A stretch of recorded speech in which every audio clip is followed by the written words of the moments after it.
again, everybody. I'm back. I hope the new year is treating you well. I'm sorry I haven't made a video in so long. It's, I suppose it's a little challenging to keep up. And, every night, 30 minutes, it doesn't seem like a lot, but I guess I underestimated. I underestimated the amount of work that it actually is. Um, but you know what? I really want to stick with it.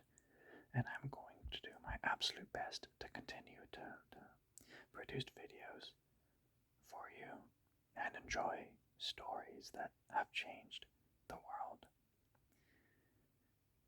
At the very least, have changed many, many lives. So, that being said, thank you for sticking around. Now, I'm going to pick up, I believe, at chapter 27. Isaac blesses Jacob. Isaac was now old and had become blind. He sent for his older son Esau and said to him, "Son." "Yes," he answered. Isaac said, "You see that I am old and may die soon. Take your bow and arrows and go out into the country and kill an animal for me. Cook me some of that tasty food that I like and bring it to me. After I have eaten it, I will give you my final blessing before I die." While Isaac was talking to Esau, Rebekah was listening. So when Esau went out to hunt, she said to Jacob, "I have just heard your father say to Esau, 'Bring me an animal and cook it for me.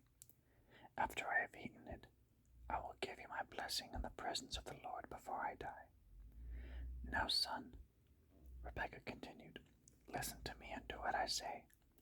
Go to the flock and pick out 2 fat young goats, so that I can cook them and make some of that food your father likes so much.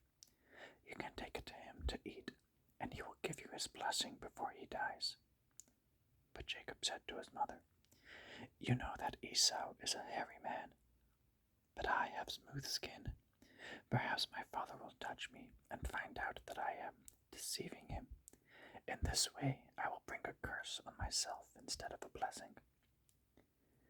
His mother answered, "Let any curse against you fall on me, my son. Just do as I say, and go and get the goats for me." So he went to get them and brought them to her, and she cooked the kind of food that his father liked. Then she took Esau's best clothes, what she kept in the house, and put them on Jacob. She put the skins of the goats on his arms and on the hairless part of his neck. She handed him the tasty food along with the bread she had baked. Then Jacob went to his father and said, "Father." "Yes," he answered. "Which of my sons are you?" Jacob answered, "I am your older son, Esau. I have done as you told me. Please sit up and eat some of the meat that I have brought for you, so that you can give me your blessing." Isaac said, "How did you find it so quickly, son?" Jacob answered, "The Lord your God helped me find it." Isaac said to Jacob, "Please come closer so that I can touch you. Are you really Esau?" Jacob moved closer to his father, who felt him and said, "Your voice sounds like Jacob's voice, but your arms feel like Esau's arms." He did not recognize Jacob because his arms were hairy like Esau's. He was about to give him his blessing, but asked again, "Are you really Esau?" "I am," he answered. Isaac said, "Bring me some of the meat. After I eat it, I will give you my blessing." Jacob brought it to him, and he also brought him some wine to drink. Then his father said to him, "Come closer and kiss me, son." As he came up to kiss him, Isaac smelled his clothes. So he gave him his blessing. He said, "The pleasant smell of my son is like the smell of a field which the Lord has blessed. May God give you dew from heaven and make your fields fertile. May he give you plenty of grain and wine. May nations be your servants, and may peoples bow down before you. May you rule over all your relatives, and may your mother's descendants bow down before you. May those who curse you be cursed, and may those who bless you be blessed. Esau begs for Isaac's blessing. Isaac finished giving his blessing, and as soon as Jacob left, his brother Esau came in from hunting. He also cooked some tasty food and took it to his father. He said, "Please, father, sit up and eat some of the meat that I have brought you, so that you can give me your blessing." "Who are you?" Isaac asked. "Your older son, Esau," he answered. Isaac began to tremble and shake all over, and he asked, "Who was it then who killed an animal and brought it to me?" "I ate it just before you came. I gave him my final blessing, and so it is his forever." When Esau heard this, he cried out loudly and bitterly, and said, "Give me your blessing also, father." Isaac answered, "Your brother came and deceived me. He has taken away your blessing." Esau said, "This is the second time that he has cheated me. No wonder his name is Jacob. He took my rights as the firstborn son, and now he has taken away my blessing. Haven't you saved a blessing for me?" Isaac answered, "I have already made him master over you, and I have made all his relatives his slaves. I have given him grain and wine. Now there is nothing I can do for you, son." Esau continued to plead with his father. "Do you have only one blessing, father? Bless me too, father." He began to cry. Then Isaac said to him, "No dew from heaven for you, no fertile fields for you. You will live by your sword, but you will be your brother's slave. Yet when you rebel, you will break away from his control." Esau hated Jacob because his father had given Jacob the blessing. He thought, "The time to mourn my father's death is near. Then I will kill Jacob." But when Rebekah heard about Esau's plan, she sent for Jacob and said, "Listen, your brother Esau is planning to get even with you and kill you. Now, son, do what I say. Go at once to my brother Laban in Haran, and stay with him for a while, until your brother's anger cools down and he forgets what you have done to him. Then I will send someone to bring you back." Why should I lose both my sons on the same day? Isaac sends Jacob to Laban. Rebekah said to Isaac, "I am sick and tired of Esau's foreign wives. If Jacob also marries one of these Hittites, I might as well die." That's funny. Isaac called Jacob, greeted him, and told him, "Don't marry a Canaanite. Go instead to Mesopotamia, to the home of your grandfather, Bethuel, and marry one of the young women there, one of your uncle Laban's daughters. May Almighty God bless your marriage and give you many children,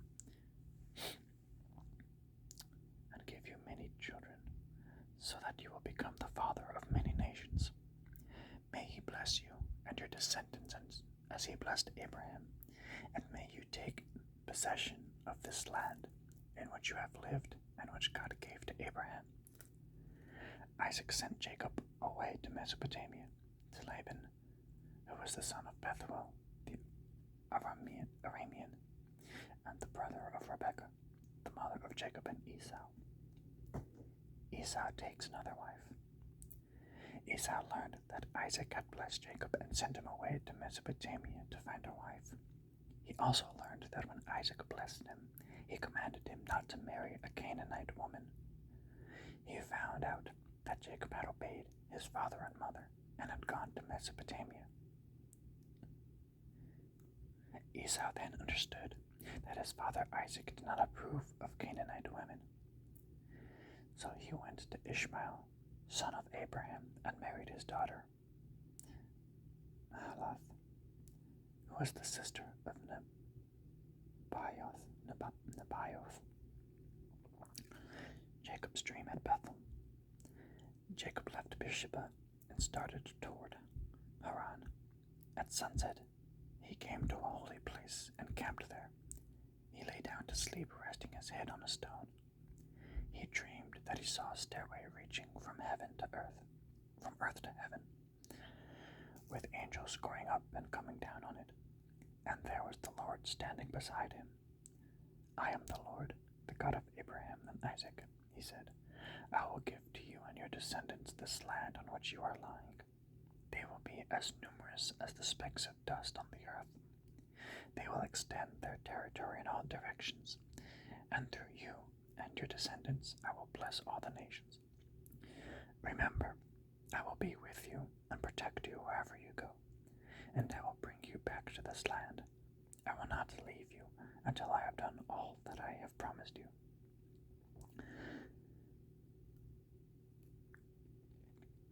Jacob woke up and said, The Lord is here. He is in this place, and I didn't know it. He was afraid and said, What a terrifying place this is. It must be the house of God. It must be the gate that opens into heaven. Jacob got up early next morning, took the stone that was under his head, and set it up as a memorial.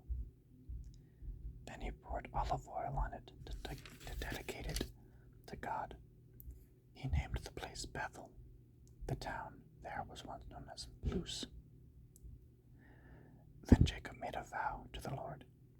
If you will be with me and protect me on the journey I am making, and give me food and clothing, and if I return safely to my father's home, then you will be my God. This memorial stone, which I have set up, will be the place where you are worshipped, and I will give you a tenth of everything you give to me. Jacob arrives in Laban's home. Jacob continued on his way and went toward the land of the east. Suddenly he came upon a well, out in the fields with 3 flocks of sheep lying around it. The flocks were watered from this well, which had a large stone over the opening. Whenever all the flocks came together there, the shepherds would roll the stone back and water them. Then they would put the stone back in place.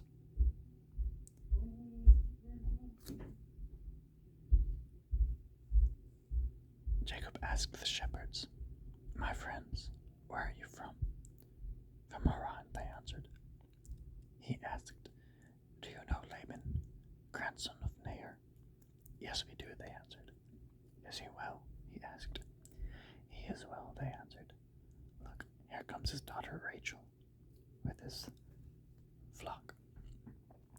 Jacob said, Since it is still broad daylight, and not yet time to bring the flocks in, why don't you water them and take them back to pasture? They answered, We can't do that until all the flocks are here and the stone has been rolled back. Then we will water the flocks. While Jacob was still talking with them, Rachel arrived with a flock. When Jacob saw Rachel with his uncle Laban's flock, he went to the well, rolled the stone back, and watered the sheep. Then he kissed her and began to cry for joy. He told her, I am your father's relative, the son of Rebekah. She ran to tell her father, and when he heard the news about his nephew Jacob, he ran to meet him, hugged him, and kissed him, and brought him into the house. When Jacob told Laban everything that had happened, Laban said, Yes, indeed, you are my own flesh and blood. Jacob stayed there a whole month. Jacob searched Laban for Rachel and Leah. Laban said to Jacob, You shouldn't work for me for nothing, just because you are my relative. How much pay do you want? Laban had 2 daughters.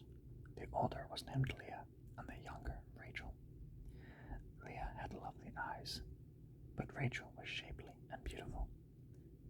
Jacob was in love with Rachel, so he said, "I will work 7 years for you if you will let me marry Rachel." Laban answered, "I would rather give her to you than to anyone else. Stay here with me." Jacob worked 7 years so that he could have Rachel, and the time seemed like only a few days to him because he loved her. And then Jacob said to Laban, "The time is up. Let me marry your daughter." So Laban gave a wedding feast and invited everyone. But that night, instead of Rachel, he took Leah to Jacob, and Jacob had intercourse with her. Laban gave his slave woman Zilpah to his daughter Leah as her maid. Not until the next morning did Jacob discover that it was Leah. He went to Laban and said, "Why did you do this to me? I worked to get Rachel. Why have you tricked me?" Laban answered, "It is not the custom here to give the younger daughter in marriage before the older. Wait until the week's marriage celebrations are over, and I will give you Rachel, if you will work for me another 7 years."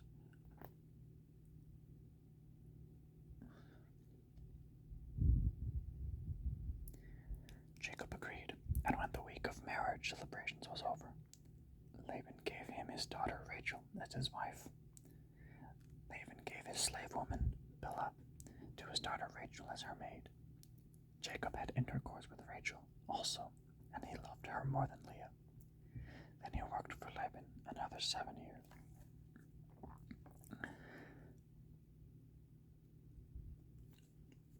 The children born to Jacob. When the Lord saw that Leah was loved less than Rachel, he made it possible for her to have children. But Rachel remained childless. Leah became pregnant and gave birth to a son. She said, "The Lord has seen my trouble, and now my husband will love me." So she named him Reuben. She became pregnant again and gave birth to another son. She said, "The Lord has given me this son also, because he heard that I was not loved." So she named him Simon. Once again she became pregnant and gave birth to another son. She said, "Now my husband will be bound more tightly to me, because I have borne him 3 sons." So she named him Levi. Then she became pregnant again and gave birth to another son. She said, "This time I will praise the Lord." So she named him Judah. Then she stopped having children. But Rachel had not borne any children to Jacob, so she became jealous of her sister and said to Jacob, "Give me children or I will die." Jacob became angry with Rachel and said, "I can't take the place of God. He is the one who keeps you from having children." She said, "Here is my slave, Bilhah.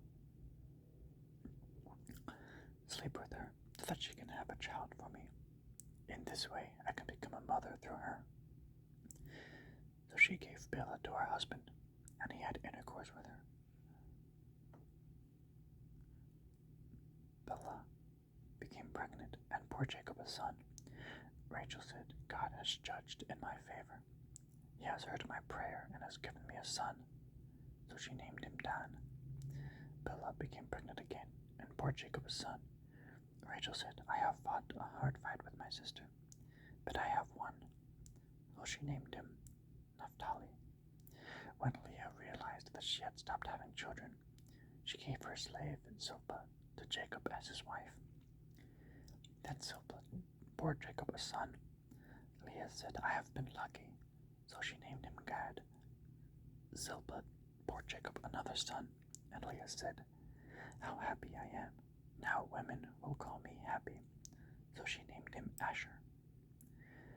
During the wheat harvest, Reuben went into the fields and found mandrakes, which he brought to his mother Leah. Rachel said to Leah, "Please give me some of your son's mandrakes." Leah answered, "Isn't it enough that you have taken away my husband? Now you are even trying to take away my son's mandrakes." Rachel said, "If you will give me your son's mandrakes, you can sleep with Jacob tonight." When Jacob came in from the fields in the evening, Leah went went out to meet him and said, "You are going to sleep with me tonight, because I have paid for you with my son's mandrakes." So he had intercourse with her that night. God answered Leah's prayer, and she became pregnant and bore Jacob a fifth son. Leah said, "God has given me my reward because I gave my slave to my husband." So she named her son Issachar. Leah became pregnant again and bore Jacob a sixth son. She said, "God has given me a fine gift. Now my husband will accept me because I have borne him 6 sons." So she named him Zebulun. Later she bore a daughter, whom she named Dinah. When God remembered Rachel, he answered her prayer and made it possible for her to have children. She became pregnant and gave birth to a son. She said, "God has taken away my disgrace by giving me a son. May the Lord give me another son." So she named him Joseph. Jacob's bargain with Laban. After the birth of Joseph, Jacob said to Laban, "Let me go so that I can return home. Give me my wives and children that I have earned by working for you, and I will leave. You know how well I have served you." Laban said to him, "Let me say this. I have learned by divination that the Lord has blessed me because of you. Name your wages, and I will pay them." Jacob answered, "You know how I have worked for you, and how your flocks have prospered under my care. The little you had before I came was grown enormously, and the Lord has blessed me wherever I went. Now it is time for me to look out for my own interests. What shall I pay you?" Laban asked. Jacob answered, "I don't want any wages. I will continue to take care of your flocks if you agree to this suggestion. Let me go through all your flocks today and take every black lamb and every spotted or speckled young goat. That is all the wages I want. In the future you can easily find out if I have been honest. When you come to check up on my wages, if I have any goat that isn't speckled or spotted, or any sheep that isn't black, you will know that it has been stolen." Laban agreed. "We will do as you suggest." But that day Laban removed the male goats that had stripes or spots, and all the females that were speckled and spotted, or which had white on them. He also removed all the black sheep. He put his sons in charge of them, and then went away from Jacob with his flock as far as he could travel in 3 days. Jacob took care of the rest of Laban's flocks. Jacob got green branches of poplar, almond, and plane trees and stripped off some of the bark so that the branches had white stripes on them. He placed these branches in front of the flocks at their drinking troughs. He put them there because the animals mated when they came to drink. So when the goats bred in front of the branches, they produced young that were streaked, speckled, and spotted. Jacob kept the sheep separate from the goats and made them face in the direction of the streaked and black animals of Laban's flock. In this way, he built up his own flock and kept it apart from Laban's. When the healthy animals were mating, Jacob put up the branches in front of them at the drinking troughs so that they would breed among the branches. But he did not put branches in front of the weak animals. Soon Laban had all the weak animals, and Jacob all the healthy ones. In this way, Jacob became very wealthy. He had many flocks, slaves, camels, and donkeys.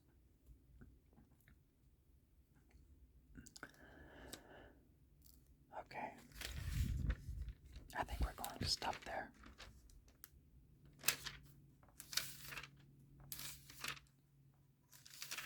Very interesting family drama indeed.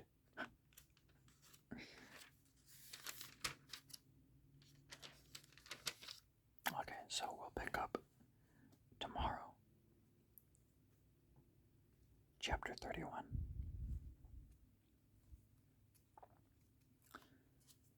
So, before I end this video, I just want to thank all of you for being so patient with me and sticking around.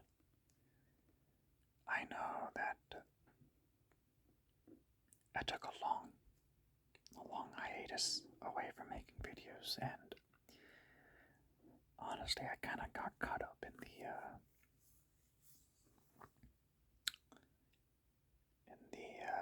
I guess, chaos of the new year, and I'm trying to move into an apartment, hopefully in March. So that's been on my mind quite a bit, and I'm trying to make sure I'm putting in as many hours as I can at work, and it's very time consuming, and I underestimated how time consuming that would be if I threw in 30-minute videos after a long day's work. But I said to myself, if I'm really serious about making these YouTube videos, then I wouldn't make excuses for myself. And I am serious about making these videos for you and sharing with you stories that have had such impacts on the world for thousands of years. So from here on out, I will be much more accountable to you to continue to bring you good videos and amazing stories, inspiring stories.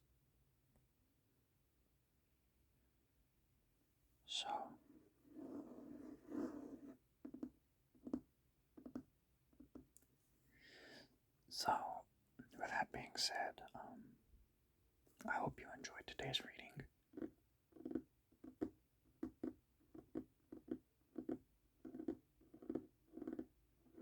I know I did. The story of Jacob and Esau and his whole issue about the two sisters that he married. It makes for good family drama. Anyway, I hope you all have a great night, and I hope you all sleep very soundly. If you like this video, go ahead and subscribe or like, and let me know what other stories that you'd like me to do in the future. Thank you very